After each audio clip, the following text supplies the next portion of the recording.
indaba yami engenzeke bazalwane manje ithi umusa ongenalo iqiniso. Sho. Hayibo. Hey, sekumele njalo la. Indaba yami leyo. Umusa ongenalo iqiniso.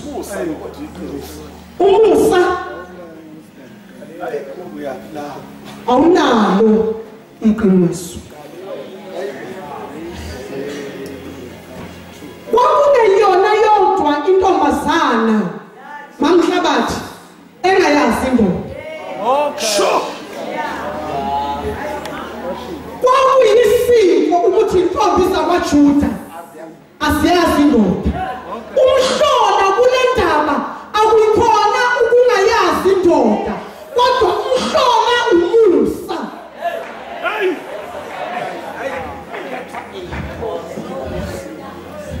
Ngiyakutshela. Umhlola akuyikhona ungayazi indoda.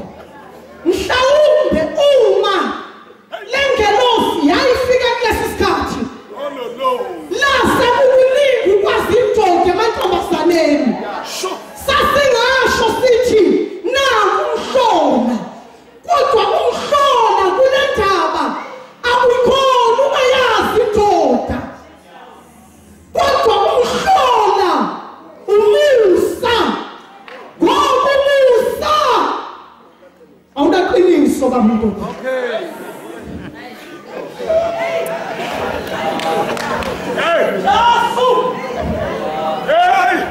Umusa mkhulu awunalo iqiniso mntanami. Umusa sengathi ungazi ukhwebe utshela umusa uthi hayi lona kodwa lona.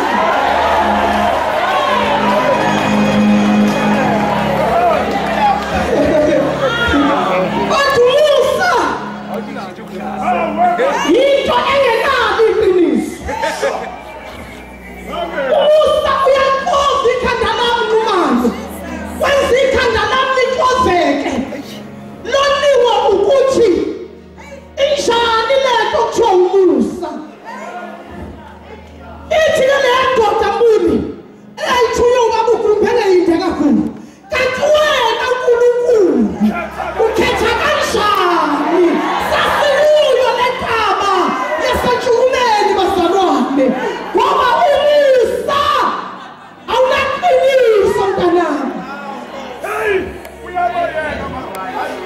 Unjani nje wona ngoba umusa postomdodana ngishumayele kuseni baba.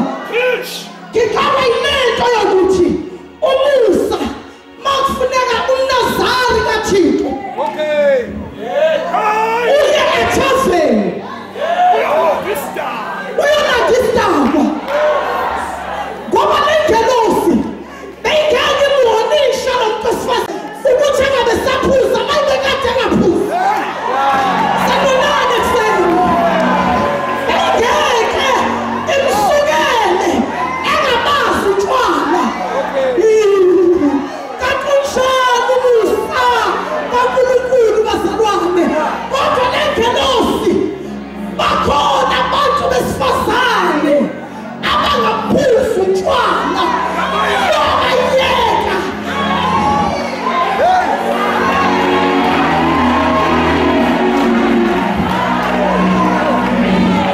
Iyona nje umuntu asafuna ukusetshenzwa usemuyazi. Iyona nje umuntu okufuneka imgade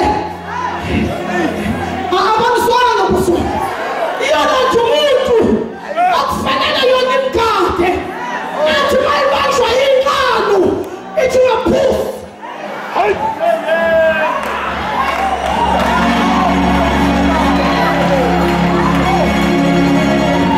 Kanti yayibayalelene laba bangaphuzi. Yini ukuthi umusa awunaqiniso. Ilathi umuntu postomnyatheni okufanele imgade. Nomuntu uney'khathi zakhe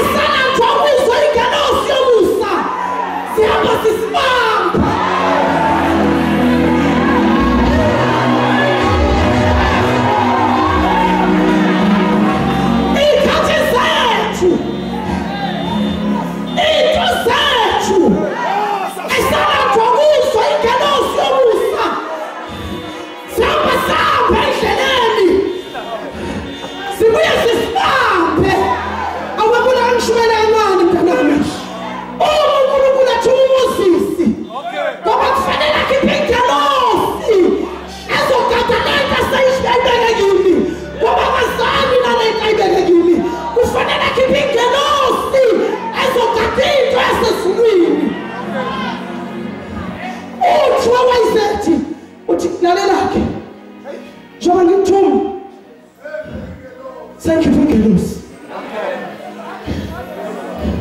kuhambe phambi kwakho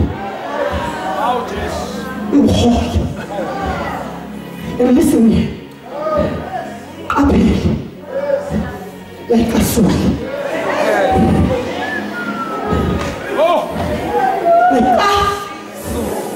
ngoba uMoses unento enkasulayo anilizwa ukuthi usalandu Israyeli akusho ukuthi akasanazi into zakhe bamanqele inkasulayo asamele uMoses ubabona ingelosi izokade into ekaMoses eyinkasulayo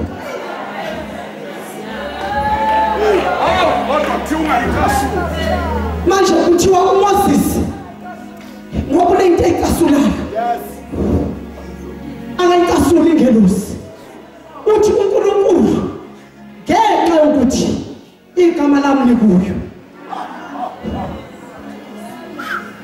amen lengelosi engikunike yona inegama lami sesiyafika basalwana lengelosi ohamba nayo inegama likaNkulunkulu manje kufuneka ugade lo ukuthi ucasule ngoba igama likaNkulunkulu igama likaNkulunkulu likuyo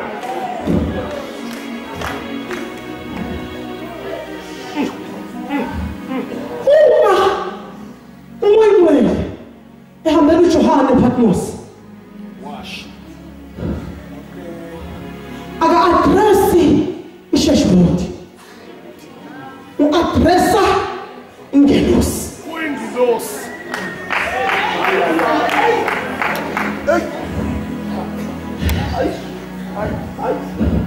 uyayeyela isheshbodi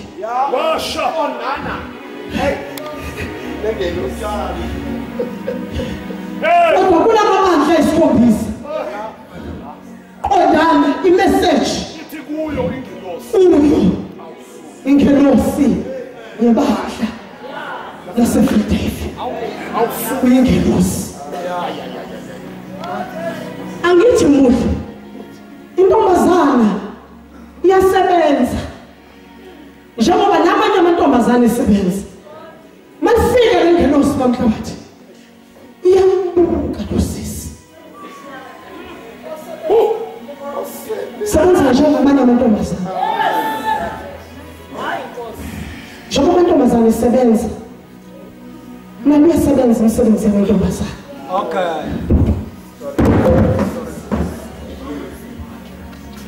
ingelosi iyambuka ingelosi umkhulu izomqaqela into eyithweleyo okay emshukumini wayo phezulu ingelosi iyahlela isukesi ingelosi ifuna ukuvula isukesi ivulele umuntu wesifazane ethunywe kuye bebebaningi abantu besifazane bamnyathile uba nomuntu oyedwa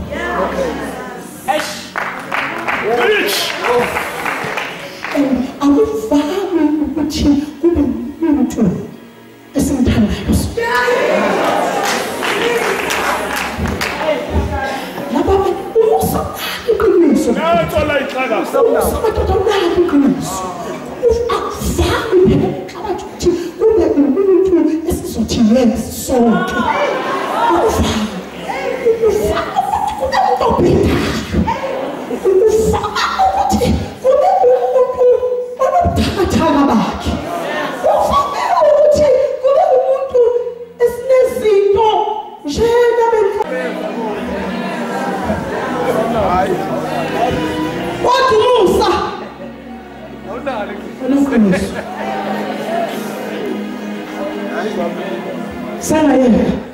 umusa awunalo iqiniso kubo mawuthi uyabuka ubona usungazange uthembeke ubona usungazange ube nalo iqiniso umuntu mayifika lengelosi yambuka lo wesifazane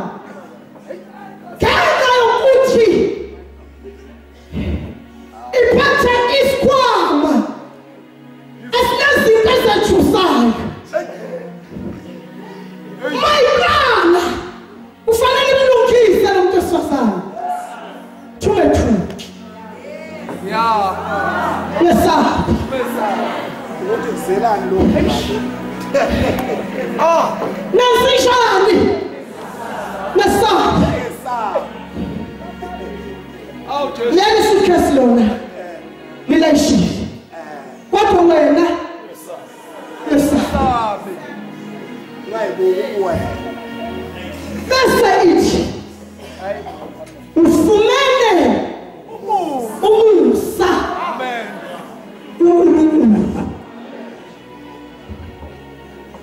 Mama shweli into yami. Bengizothi kushukuthi mayikade sehlili ngelofu. Kuthiwa asiyobheka amantombazana. Zabuya namagama. Nalena yabuya negama. Yathi ngithwele uMary ezweni laseBethlehem. Bese ngithwele igama eli. Amen. Bese ngithwele abanye buyiselana emuva. Amagama ebeniwaphethe. Man. Bathi laba kodwa mina igama engiliphethe ele princess. Sure. Mhlambe uNkulunkulu bengafuneka ngathi ucabanga. Nana ngiphethe igama lomntwana wasendlunkulu. Nomunye athi kodwa igama engiliphethe legama le izalwa uNdunankulu. Igama engiliphethe Osa. Nomuntu mina ngithole igama lakhe njengoba besihambile. Lo muntu mina engithole igama lakhe mkhulu. Lo yamdeni uyahlonishwa. Uzoyizwa uma ngivali indaba yakhe. Lo mdeni engihambe ngayo kulo umdeni ohlonishwayo. Lithi izubuyele muva negama elivele emndenini ohlonishwayo. Kodwa igama engiliphethe livele emndenini wabantu abangekho phofu. Igama engiliphetheyo livela emndenini wabantu abayizitsebi. Uyala emuva negama elivela emndenini wabantu abayizitsebi. Umuzwalana mbuli uMary. Ngiyacela. Ona ngiphuza amanzi ukubuya nje.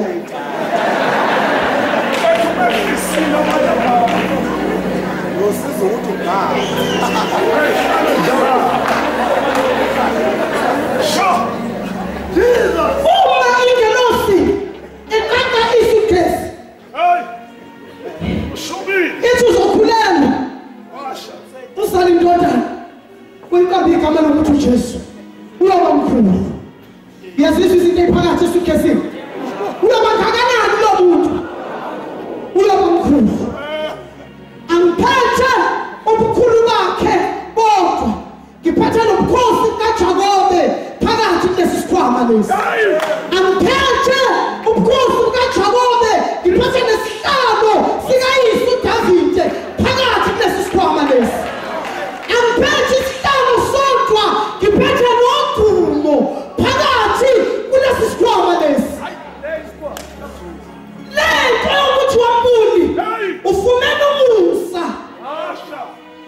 Bese ithi ngelosi awuthi ngixoxele. Nazo. Yo. Yabona nje ngoba usifumene umusa ezulwini baxoxela abantu basezulwini. Okay. Amen. Awuthi ngixoxele baxoxela izinto ebexoxwa ezulwini. Yebo. Nezinto ezenziwa yizulu. Ngoba ingelosi ngoba ngalesi sikhathi wambuli i-technology yayisesemuva. Ama-cellphone engakabibikho. Ngoba kufanele kuthatha isikhathi ukuthi uMary aziswe indaba zika-Elizabeth. Kodwa njengoba eseconnecte namazulu. Amazulu ayemxoxela. Njengoba efumene umusa ngoba lithi iBhayibheli ufumene umusa. Manje ingelosi bamanyana isixoxile indaba zikaMaria zokuthi uzokhulelwa zale. Sizoyivala leyo baselwane. Kodwa ingelosi isiyamxoxela nje iyamxoxela nezinye indaba ithi hey weMaria akusiwa wedwa njalo ungesabi. Akusiwa wedwa okulesimo.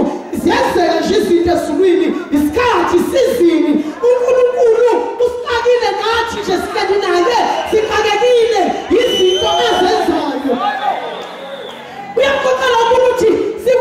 isizini wamerisi kwenye isizini uyazi ukuthi u-Elizabeth ukhazini wakho obaziwa ngokuthi inyumba ebudaleni bakhe ukhulelwe. Oh Jesu, ngoba seziyenzeka nje izinto, uNkulunkulu uyazenza izinto ebudaleni bakhe uyamxoxela maye thuthuka uthi ngikutshelile manje ukuthi una 6 months utshela nenyanga. Hayi bazalwane la utshela nenyanga ngazi-ke ukuthi Elizabeth noZakhariya babekade beye kudokotela bakhipha isikeni bawusinika uGabriel ukuthi uGabriel mefika exoxela uMaria abese ekhipha isikeni sika-Elizabeth. Uzokuxaba uNkulunkulu ngomuso ongenalo iqiniso. Bese ithi u-Elizabeth ukhulelwe inyanga zika-Elizabeth zisithupha. Bese bayavalelisana iyahamba abese ethi uMary ayi cha ngeke ngiyayizwa leyo ukuthi ngizokhulelwa kodwa leyo ukuthi ukhulelwe Elizabeth ngathi iyangixaka. Leyo ukuthi mina ngizokhulelwa amandla ophezu konke azongisilekela ngiyayizwa leyo, kodwa leyo ukuthi ngingakhulelwa u-Elizabeth phela ugugile.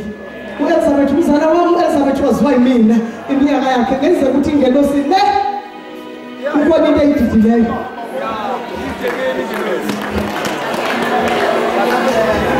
Akwazi ukuthi bisithi u-Elizabeth into ezongisiza angisuke manje ngihambe ngiye ku-Elizabeth ngiyozwa ukuthi uyayazi lento ekhulunywa ingelosi. Ma ethi koko ekhaya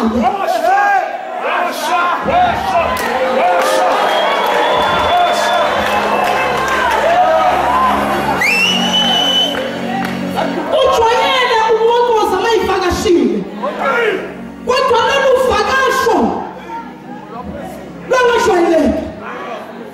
Mayethi koko ekhaya u-Elizabeth wahlabelela wathi haleluya, haleluya, haleluya, haleluya, haleluya, haleluya. Kodwa ngehlelwa yini ekuseni ukuba mina wenkosi yami ahambyala kipi? Ngehlelwa yini? Kwenzeke kanjani ukuba mina wenkosi?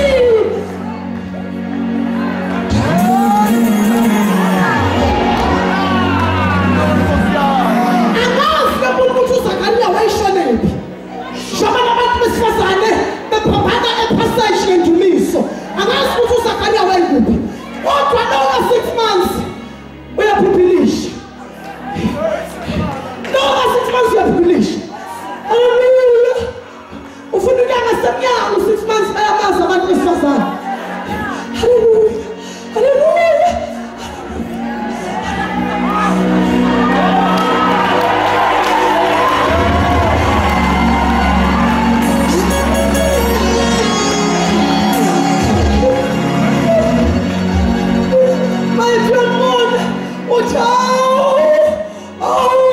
Ubusisiwe wena esifazaneni, ibusisiwe inzalo yesisu sakho, ubusisiwe, sibusisiwe isithelo sesisu sakho.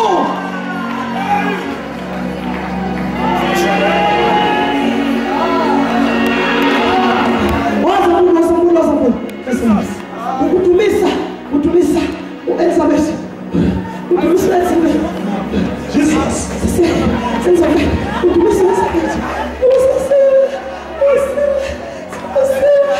Jesus.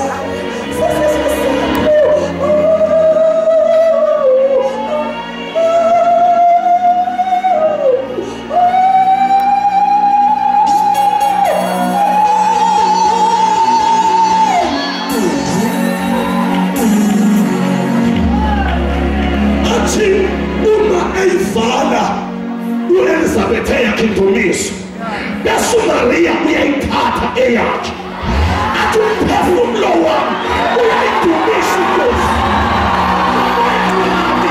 uyathokoza uNkulunkulu umsindisi wami bese ngibheka kusukela manje izizukulwane zonke ziyothi ngibusisiwe ngoba uSomandla ulenze lokukhulu igama lakhe lingcwele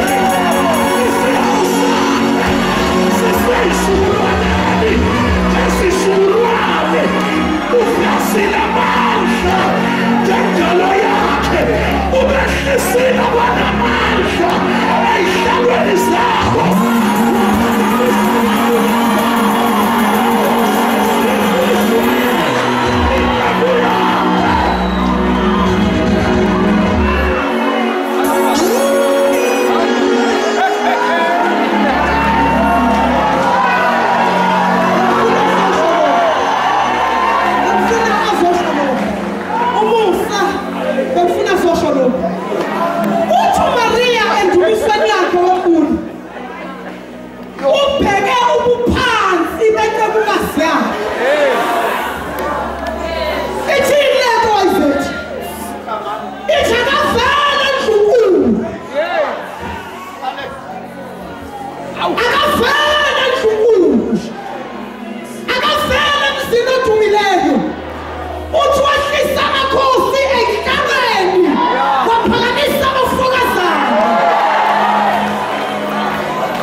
Uso tuanza jipa ipe tusikwa bona na pambu.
Ashonga ukuthi baba wethu usezulwini.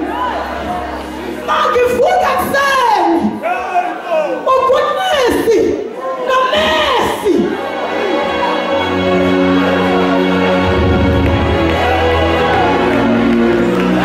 Bathi uyaphi namhlanje? Ngithi ngiyadanda bathi uhamba ngani? Ngithi ngihamba ngetekisi bathi asamba. So hamba nawe. Umusa! Ma! Imoto iginqike yaphela! Ugoodness nomercy! Angikhiphela ufile. Hayibo! Simele nyawo sothandaza.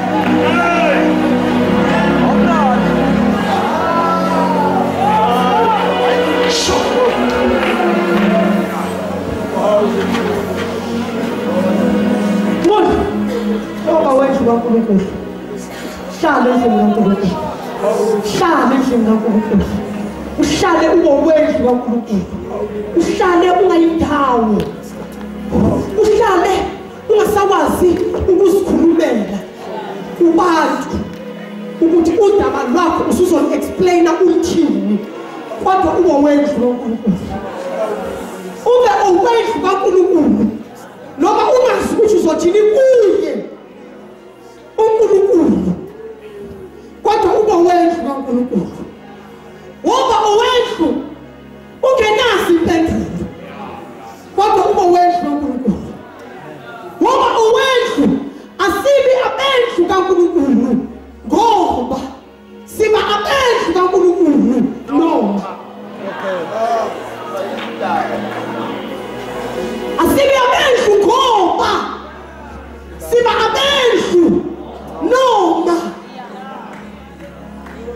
ube owendlu kaNkulunkulu noma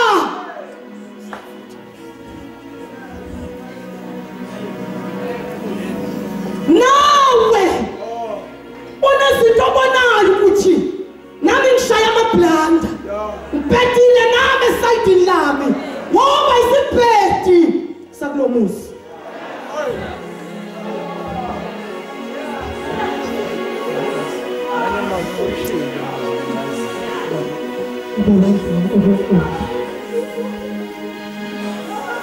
Jesus!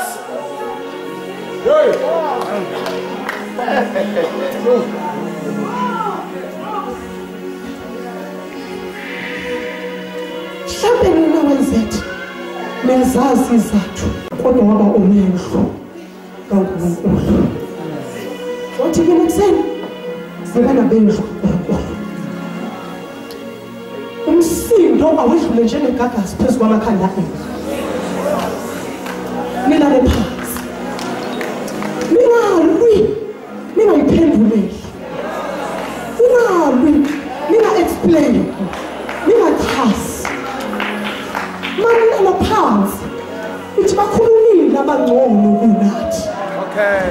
Nibayeke bahambe phezu kwenu, kodwa nibabomuzi kaNkulunkulu. Noma ningeke ngelinye ilanga nilithole ipulpiti, kodwa nibabendlu kaNkulunkulu. Ningahlali ngoba kunepulpiti, kodwa nihlale ngoba ningabakaNkulunkulu, ningabomuzi kaNkulunkulu.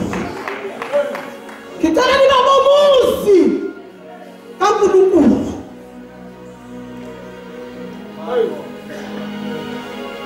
Sesiyathandaza. Apostoli lithi iBhayibheli, uNkulunkulu engithi nibe abakhe nguye owabiza abanye kubaba babapostoli. Okay. Angithi niyazi ukuthi ngeke ngesho pulpiti ngabaqinisanga babizwayo. Ngibizelwe leyo nto.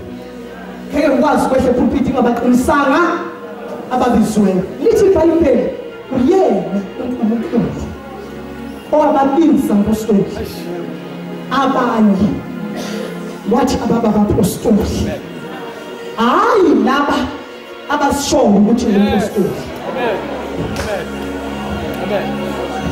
Hayi abayishoyo, bayeneni laba abayishoyo, bayena namafutha bezothi ngoba thele phezu kwekhanda lami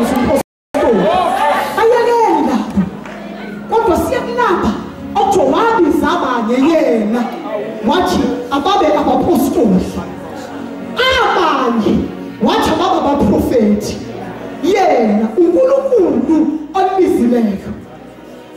uNkulunkulu ngeke ngasho kule pulpit ingazange niqinise bazalwane ukuthi sibizwe uNkulunkulu. Why is that sabizo uNkulunkulu?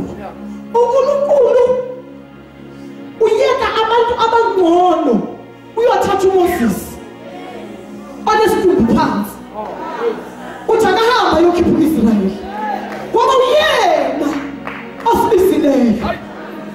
Uyena osibizileyo. Uthi uPaul nayo lento yokuthi siyakholwa ayiveli kuthi. Leyo ukuthi siyakholwa ayiveli kithi. Kodwa ivela kuye. Yona lento yokuthi umntwana kaNkulunkulu akuyona yakho. And don't kill yourself ngento ngeyona yakho.